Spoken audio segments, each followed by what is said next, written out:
So kung mapapansin nyo, ito yung mga reposes nila. Meron silang Sporty, meron silang MIUI 125, at meron ako nakita dito nga Yamaha Sniper 155, at meron din silang ditong YTX sa mga naghahanap dyan na pwede pang negosyo, at meron din silang Mio Gear. Maganda to mga boss, MIUI 125 na matte blue. Chinayin ngayon makukuha mo siya ng 35,125. Tapos sa mga naghahanap dyan ng Yamaha Sniper 155 na matte black, ito meron silang available dito mga boss.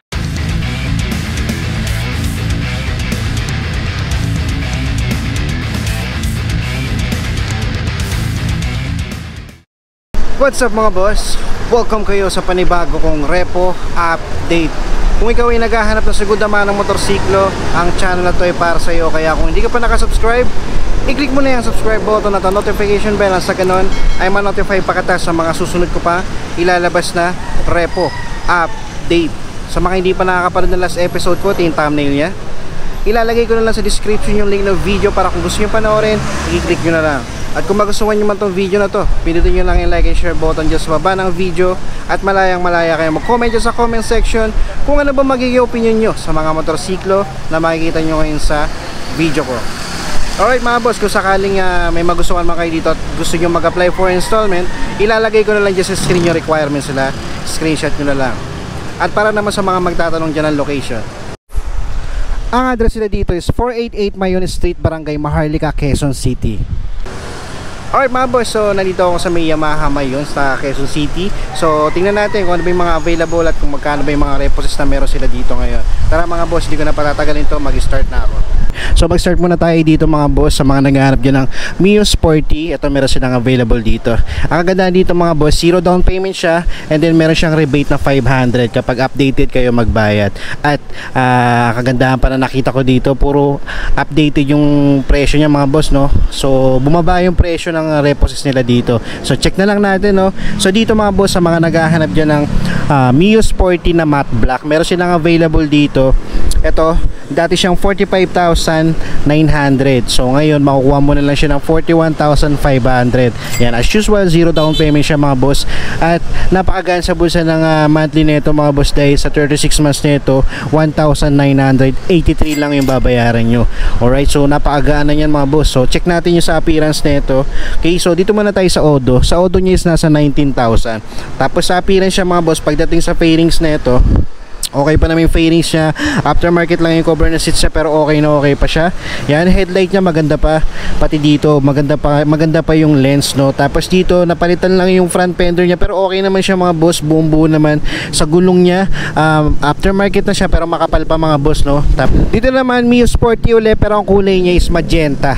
Okay, so ito naman mga boss, sa presyo nito, dati siyang 46,656. So ngayon makukuha mo siya ng 43,000 sarado. Alright, so yan, no, medyo malaki-laki na naman yung bawas dito, halos 3,000 or 2,000 plus. Pwede na mga boss. Tapos 0 down payment. Sa monthly nito is nasa 2,729. Alright, so sa Odo nito mga boss, nasa 23,000.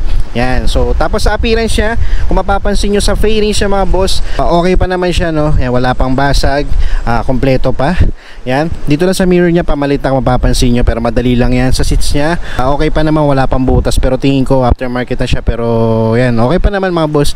Grabber niya nandun pa, headlight niya napakakinis pa ng lens, pati dito sa signal niya, yan, sa daytime running light niya, no.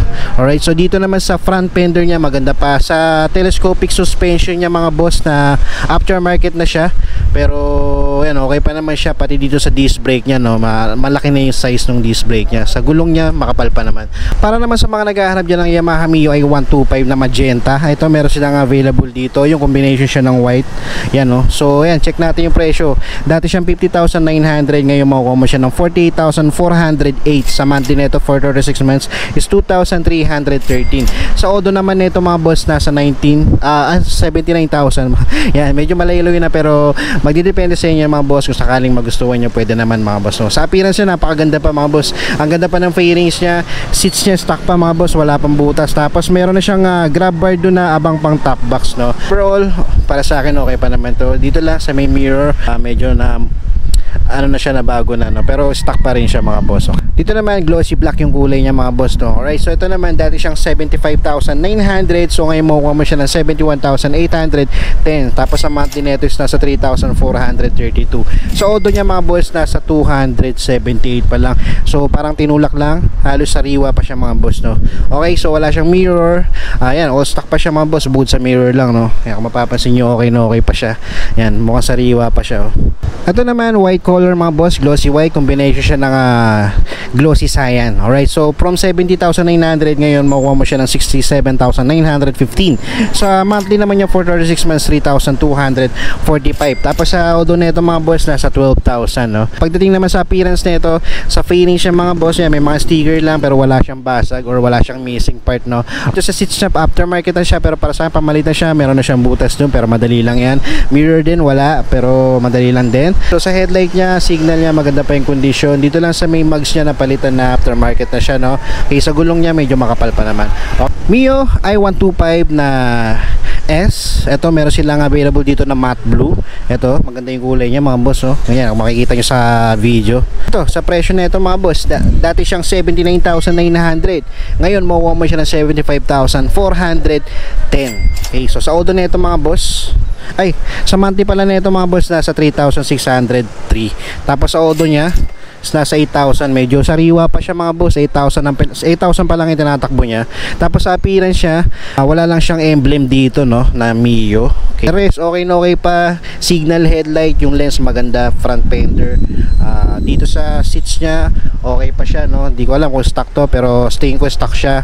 Okay na okay pa, wala pang butas. Sa fairing siya wala kayo problema, wala pang basag. Dito sa mirror, yan, meron lang nawala do sa isa. Okay, so magdidepende naman sa inyo mga boss. Pero eto, maganda to mga boss, oh. Mio i125 na matte blue. Check nyo na lang dito.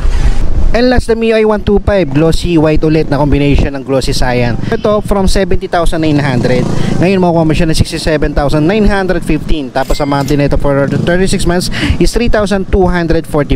So odo nito mga boss nasa 17,000. Sa appearance naman niya, pagdating sa fairings niya, yan, okay na okay pa siya, wala pa siyang basag. Pati rin sa likod, kompleto pa, grab bar nandun pa. Dito lang sa mirror, pamalit na, wala na yung isang mirror sa kaliwa. Alright, so sa headlight signal niya maganda pa yung condition ng lens, na wala pang basag or lamat. Gulong niya makapal pa. Okay, seats niya stock pa, wala pang butas. Okay, dito mga boss nakita ko nag-iisang Yamaha Mio Gear. Ito sa mga naghahanap dyan ng Mio Gear, meron silang available dito na repossess. Okay, so ito sa presyo na ito is nasa 75,900. Tapos makukuha mo na siya ngayon ng 69,190. Okay, so sa monthly niya for 36 months 3,306. Sa odo naman nito is nasa 13,000 pa lang mga boss. Pwede pa mga boss, 13,000 pa lang. Tapos sa color niya, yan, combination siya ng matte black tsaka matte gray. So sa appearance niya, all goods pa naman siya, wala pang basag, wala pang malaking gasgas. Sa headlight niya, buong buo pa yung lens. Seats niya stock pa, wala pang butas. Grab bar niya nandun pa sa likod. Kompleto pa siya, pati mirror nandito pa. All stock pa siya mga boss. Okay, so dito mga boss nakita ko dito pwedeng pang negosyo, pwedeng lagyan ng sidecar, pang tricycle. Ito, pwede ito pang service, no? Okay, so meron silang available dito yung Yamaha YTX 125 na black. Alright, so ito mga boss, ang kagandahan dito, markdown price na siya at mura nyo na lang makuha to. From 40,799 ngayon makukuha mo siya ng 35,125. Tapos sa monthly nito napakagaan mga boss, nasa 1,678 pa lang. Tapos sa odo nito mga boss, nasa 51,000. Okay, so magdidepende pa rin sa inyo mga boss. Kung trip nyo, pwede naman. Kung ayaw nyo, okay rin naman mga boss, no? Tapos sa appearance niya, pagdating sa mga ilaw niya, no, signal, headlight, okay pa siya, wala pang basag.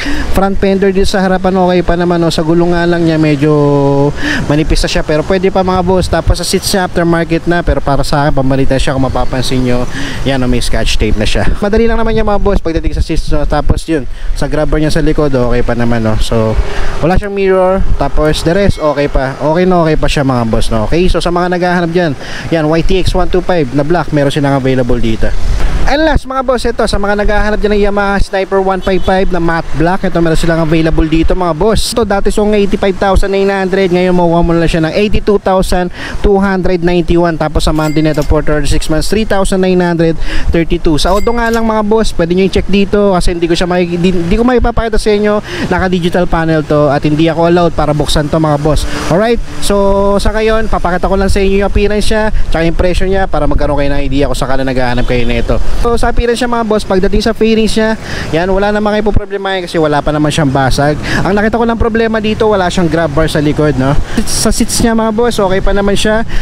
I think aftermarket na siya mga boss, pero okay pa naman, wala pang butas, no? Pati dito sa mirror niya, aftermarket na rin siya.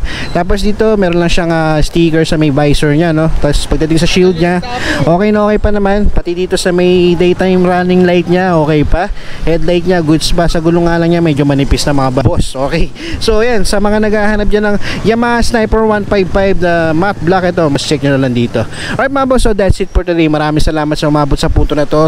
Bisita na lang kayo dito sa Yamaha Mayon, Quezon City. So check nyo na yung mga repos nila dito kung sakali naghahanap kayo. Okay mga boss, maraming salamat.